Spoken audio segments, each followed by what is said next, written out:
കൂടുതൽ തലകൾ ഉരുളുമോ എന്നുള്ളതാണ് ചോദ്യം.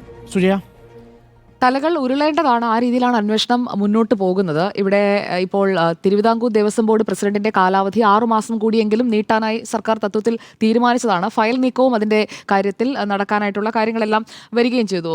നിങ്ങൾക്കറിയാമല്ലോ, 17-ാം തീയതി മണ്ഡല മകരവിളക്ക് സീസണിന് തുടക്കമാവുകയാണ്. 1-ാം തീയതിയാണ്. അപ്പോൾ അതിന് 10 ദിവസം മുൻപ് ഇങ്ങനൊരു ആലോചനയിലേക്ക് നീങ്ങണം എന്നുണ്ടെങ്കിൽ എന്തോ അണിയറയിൽ ഒരുങ്ങുന്നുണ്ട് എന്ന് തന്നെയാണത് മനസ്സിലാക്കേണ്ടത്. കാരണം ഹൈക്കോടതിയിൽ വന്ന റിപ്പോർട്ടിനെ അല്ലെങ്കിൽ ഹൈക്കോടതിയുടെ മേൽനോട്ടത്തിൽ നടക്കുന്ന അന്വേഷണത്തെ ഇതുമായി ബന്ധപ്പെട്ട കേന്ദ്രങ്ങളൊക്കെ ഭയന്നു തുടങ്ങിയിട്ടുണ്ട്. കാരണം പല കാര്യങ്ങളിലും കോടതി ഇടപെട്ട് ചോദ്യങ്ങൾ ഉന്നയിക്കുന്നത്, അന്വേഷണം ഏത് ദിശയിലേക്ക് പോകണമെന്ന് നിർദ്ദേശിക്കുന്നത്, പേരിനൊരു അന്വേഷണം നടത്തി ഇതങ്ങ് അവസാനിപ്പിക്കാമെന്നുള്ള മോഹങ്ങൾക്കുള്ള ഒരു തിരിച്ചടിയായിട്ടാണ് ഞാൻ അതിനെ കാണുന്നത്. കാരണം പ്രസിഡന്റ് PS പ്രശാന്ത്, അംഗം അജികുമാർ, ഈ രണ്ടുപേരും ഈ 2025 നടന്ന അല്ലെങ്കിൽ 2023 ശേഷമാണ് അവർ വരുന്നത്. അപ്പോൾ 2025 നടന്ന ഈ സ്വർണ്ണപ്പാളികൾ കൊടുത്തയക്കാനുള്ള തീരുമാനത്തിൽ ഡയറക്ട്ലി ഇൻവോൾവ് ആണ്. അല്ലാതെ അവർ മാറി നിന്ന് കണ്ടവരല്ല.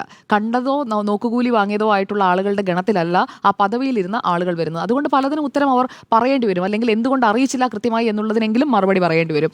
ഇവിടെ മുൻപരിചയമുള്ള പ്രസിഡന്റ്, അംഗങ്ങൾ, അവരെയൊക്കെയാണ് എല്ലാ മണ്ഡല മകരവിളക്ക് സീസണിന്റെ കാലത്തും. കാരണം മണ്ഡല മകരവിളക്ക് സീസണിന് മുമ്പ് ഇതുവരെ ഈ രീതിയിൽ മാറ്റിയിട്ടുണ്ടെന്ന് ഞാൻ കരുതുന്നില്ല. അതിനുശേഷം ആ സീസൺ ഒന്നുകിൽ മണ്ഡലകാലം അവസാനിക്കുന്ന ഡിസംബർ മാസത്തിലാണ് ഈ പ്രസിഡന്റിന്റെയൊക്കെ മാറ്റം വരിക. നമ്മൾ ശ്രദ്ധിച്ചാൽ മനസ്സിലാകും. ഇതിപ്പോൾ നവംബർ മാസമാണ്. ഈ മാസം മാറ്റണം എന്നുണ്ടെങ്കിൽ അതും തിടുക്കത്തിൽ തന്നെ മറ്റാളുകൾക്കായിട്ടുള്ള ആലോചനകൾ നടത്തണം എന്നുണ്ടെങ്കിൽ പെട്ടു എന്ന് മനസ്സിലാക്കിയിട്ട് തന്നെയാണ്. ഇനി അതിൽ നിന്ന് ആരിലേക്ക് കണക്ട് ചെയ്ത് പോകും, അതാണ് അറിയേണ്ടത്. കാരണം ദേവസ്വം ബോർഡ് പ്രസിഡന്റ്, ചില്ലറ ഉദ്യോഗസ്ഥർ, ഇവർ മാത്രം അറിഞ്ഞാണോ ഈ കാര്യങ്ങളൊക്കെ നടത്തിയത്? ഇതിൻ്റെ ഒരു ലാർജർ പിക്ചർ കൂടി നമ്മൾ കാണാതെ പോകരുത്. കാരണം ശബരിമലയിലെ മിനിറ്റ്സ് ഇപ്പോൾ 2025 ലേറ്റസ്റ്റ് ദേവസ്വം ബോർഡിന്റെ ആയാലും മിനിറ്റ്സ് ഒന്നും കൃത്യമല്ല എന്ന് കോടതി തന്നെ കണ്ടെത്തിയിരിക്കുകയാണ്. അപ്പോൾ മിനിറ്റ്സ് കൃത്യമല്ല എന്ന് പറഞ്ഞു കഴിഞ്ഞാൽ കൃത്യമായി അവിടെ കാര്യങ്ങൾ മിനിറ്റ്സ് കൃത്യമല്ല എന്ന് ഞാനന്ന് ഭംഗിനരേണ പറഞ്ഞു എന്നേ ഉള്ളൂ. അപ്പോൾ ഒരു വ്യവസ്ഥയില്ല, വെള്ളിയാഴ്ചയില്ല എന്ന് നമ്മൾ നാടൻ ഭാഷയിൽ പറയില്ലേ, അതാണ് ശബരിമലയിൽ സംഭവിച്ചുകൊണ്ടിരിക്കുന്നത്. അതിപ്പോൾ ഭരണസമിതി ഏതായാലും ദേവസ്വം ബോർഡുകൾ മാറി മാറി വരുന്നതിനനുസരിച്ച് കാര്യങ്ങളിലൊക്കെ പല ഒളിച്ചുകടത്തലുകളും നടന്നിട്ടുണ്ട്. ശരിക്കും എന്തൊക്കെ കൊണ്ടുപോയിട്ടുണ്ടാവും?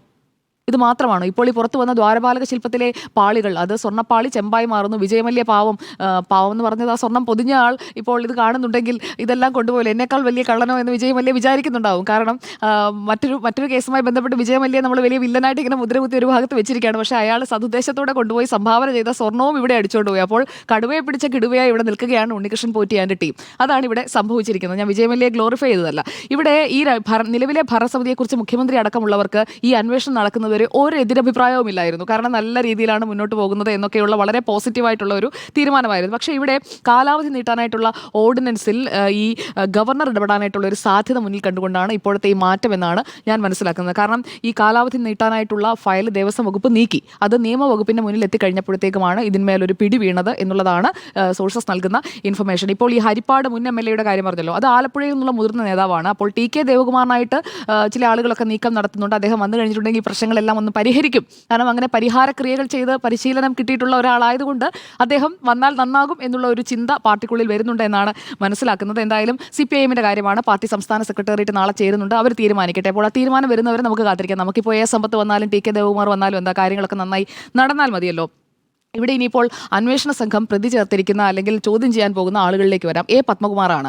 ഞാനൊന്നും അറിഞ്ഞിട്ടില്ല, എനിക്കൊന്നും അറിയില്ല എന്ന് തുടർച്ചയായി പറഞ്ഞുകൊണ്ടിരിക്കുകയായിരുന്നു പത്മകുമാർ. ഇപ്പോൾ 2 ദിവസത്തെ സാവകാശം, വ്യക്തിപരമായ അസൗകര്യമൊക്കെ പറഞ്ഞ് അദ്ദേഹം പഠിക്കുകയാണ്. കാര്യങ്ങളൊക്കെ ഇതൊക്കെ ഒന്ന് നേരിടണമല്ലോ. അപ്പോൾ 2 ദിവസത്തെ സാവകാശമൊക്കെ തേടിയിട്ടുണ്ട്. സാവകാശം തേടിയാലും അദ്ദേഹം വന്ന് ഈ ചോദ്യങ്ങൾക്കൊക്കെ ഉത്തരം പറഞ്ഞേ പറ്റൂ. അപ്പോൾ അവനവൻ പെടുവെന്ന് മനസ്സിലായി കഴിയുമ്പോഴേക്കും സാധാരണഗതിയിൽ ഒരു കള്ളൻ എന്താണ് ചെയ്യുക? അപ്പോൾ തൻ്റെ കൂടെ ഈ കള്ളത്തരത്തിന് കൂട്ടുനിന്നിട്ടുള്ള ആളുകളിലേക്ക് ഒരുപക്ഷെ വിരൽ ചൂണ്ടും. പിന്നെ അത്രയ്ക്ക് സത്യസന്ധനാണ്, കൂട്ടുകാരെ ഒന്നും ഒറ്റിക്കൊടുക്കാത്ത കള്ളനാണ് ആണെങ്കിൽ മാത്രമേ പറയാതിരിക്കുകയുള്ളൂ. പക്ഷേ ഇവിടുത്തെ സാഹചര്യത്തിൽ ഇതുവരെ പിടിയിലായ കള്ളന്മാരെല്ലാം കൃത്യമായി അടുത്ത ആളിലേക്ക്, അടുത്ത കണ്ണിയിലേക്ക് കണക്ട് ചെയ്ത് കൊണ്ടുപോയിട്ടുണ്ട് എന്നുള്ളതാണ് നമ്മൾ കാണുന്നത്. കാരണം 3-ാം പ്രതി ആയിട്ട് വരുന്നത് ഇപ്പോൾ തിരുവിതാംകൂർ ദേവസ്വം ബോർഡ് മുൻ പ്രസിഡന്റ് N വാസുവാണ്. അതുപോലെ KP ശങ്കരദാസും N വിജയകുമാറും. ഇതിൽ KP ശങ്കരദാസ് താരതമ്യേന എന്നല്ല, അദ്ദേഹത്തിന് ഒരു അഴിമതിക്കാരൻ എന്നുള്ളൊരു പ്രതിച്ഛായ ഇല്ലാത്ത മനുഷ്യനാണ്, ക്ലീൻ ഇമേജ് ഉള്ള ആളാണ്. അപ്പോൾ KP ശങ്കരദാസ് കൃത്യമായി കാര്യങ്ങൾ പറഞ്ഞിട്ടുണ്ടെന്നാണ് ഞാൻ മനസ്സിലാക്കുന്നത്. അപ്പോൾ അതനുസരിച്ചാണ് എന്നുണ്ടെങ്കിൽ വാസുവിനും പത്മകുമാറിനും ഒക്കെ കുരുക്കാകുന്ന കാര്യങ്ങൾ തന്നെ ആ ആ മൊഴികളിൽ ഉണ്ട്. അപ്പോൾ SIT ആ രീതിയിലുള്ള ഒരു അന്വേഷണത്തിലേക്ക് പോകും. ഇനിയിപ്പോൾ നേരത്തെ സാറ് സൂചിപ്പിച്ചല്ലോ സുഭാഷ് കപൂറിനെ കുറിച്ച്. സുഭാഷ് കപൂറും ഈ സ്മാർട്ട് ക്രിയേഷൻസും അതെല്ലാം വേണമെങ്കിൽ കണക്ട് ചെയ്യാവുന്നതേ ഉള്ളൂ. ആ രീതിയിലാണ് ഇത് നിൽക്കുന്നത്. കാരണം തഞ്ചാവൂരിലെ നടരാജ വിഗ്രഹം മോഷ്ടിച്ച കള്ളനാണ് ഈ സുഭാഷ് കപൂർ എന്ന് പറയുന്നത്. അപ്പോൾ ആ നടരാജ വിഗ്രഹം, അതുമാത്രമല്ല തമിഴ്നാട്ടിലെ പലയിടങ്ങളിൽ നടന്നിട്ടുള്ള ഇടപാടുകളുമായി ബന്ധപ്പെട്ടൊക്കെ ഇയാൾ കണക്റ്റഡ് ആണ്. അപ്പോൾ ഈ അന്താരാഷ്ട്ര ബന്ധം എന്ന് മാത്രം നമ്മൾ പറഞ്ഞാൽ പോരാ. ക്ഷേത്രങ്ങളിൽ നിന്നുള്ള പുരാവസ്തുക്കൾ, വിഗ്രഹങ്ങൾ, അതുപോലെ നമ്മുടെ ഇവിടെ ഈ ദ്വാരപാലക ശില്പത്തിലെ സ്വർണ്ണപ്പാളിയിലെ എത്ര പവൻ സ്വർണ്ണമാണെന്നുള്ളതല്ല നമ്മൾ നോക്കേണ്ടത്. ആ ദ്വാരപാലക ശില്പത്തിനാണ് മൂല്യം. ആ ദ്വാരപാലക ശില്പത്തിന്റെ മോഡലിനാണ്, അല്ലെങ്കിൽ അവിടെ സ്ഥാപിച്ചിരിക്കുന്ന ആ പ്രതിമയ്ക്കാണ് മൂല്യം. അത് വിശ്വാസപരമായ മൂല്യമാണ്. അതാണ് ഈ രീതിയിൽ ഇപ്പോൾ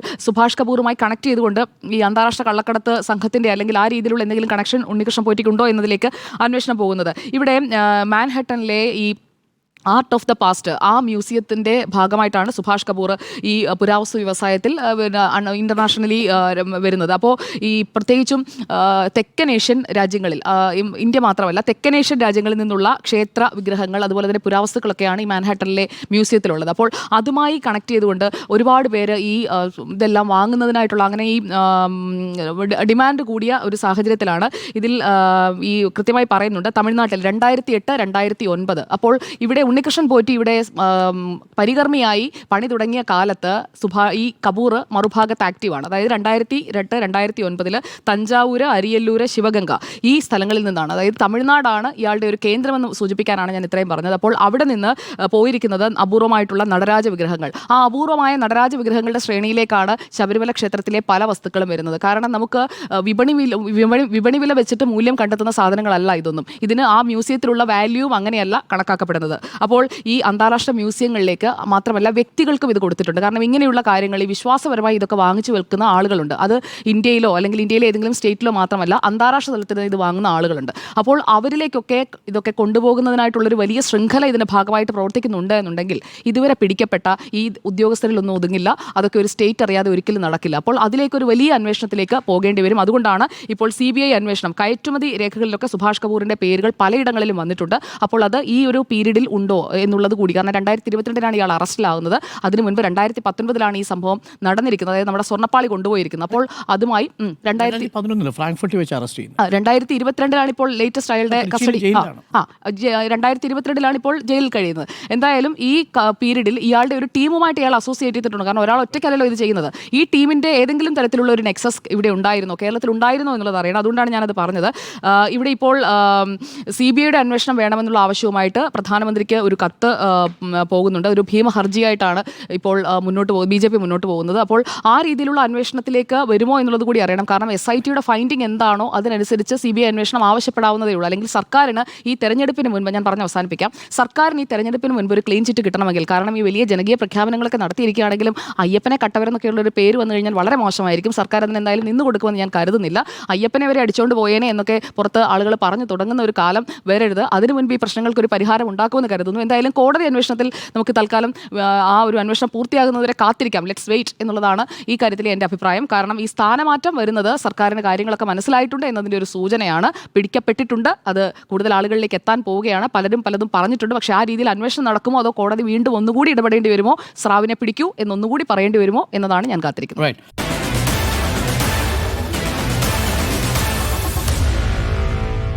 Meet the editors.